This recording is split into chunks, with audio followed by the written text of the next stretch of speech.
Mengawali informasi pertama di Kompas Siang, Saudara, pasca kebakaran di Gedung Museum Nasional, 1 unit pemadam kebakaran masih disiagakan untuk memastikan api tersebut padam. Sementara itu, tim Puslap 4 Polri pada Minggu pagi juga memeriksa tempat kejadian perkara untuk memastikan penyebab kebakaran.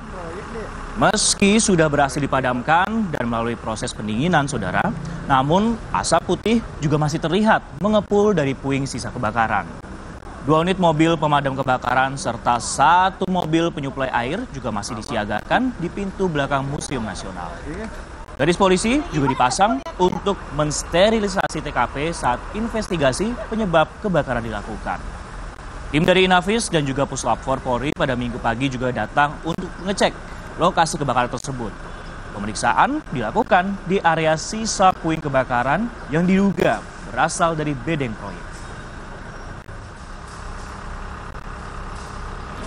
Kebakaran Museum Nasional atau Museum Gajah di Jalan Medan Merdeka Barat terjadi pada Sabtu malam, Saudara.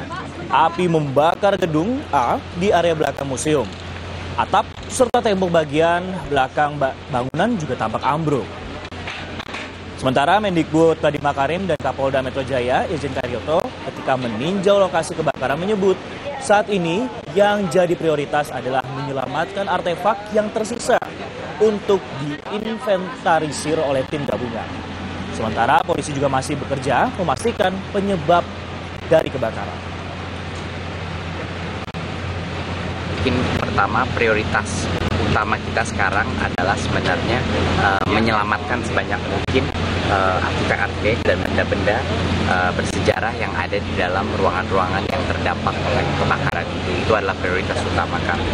Jadinya kami telah berkoordinasi, jadi kami membuat tim gabungan ya antara tim museum dan pakar-pakar museum yang akan bekerja sama dengan aparat kepolisian dan juga aparat pemadam kebakaran untuk memastikan bahwa benda-benda tersebut bisa kita catat apa kerusakannya dan juga bisa kita amankan bagi yang masih bisa diamankan.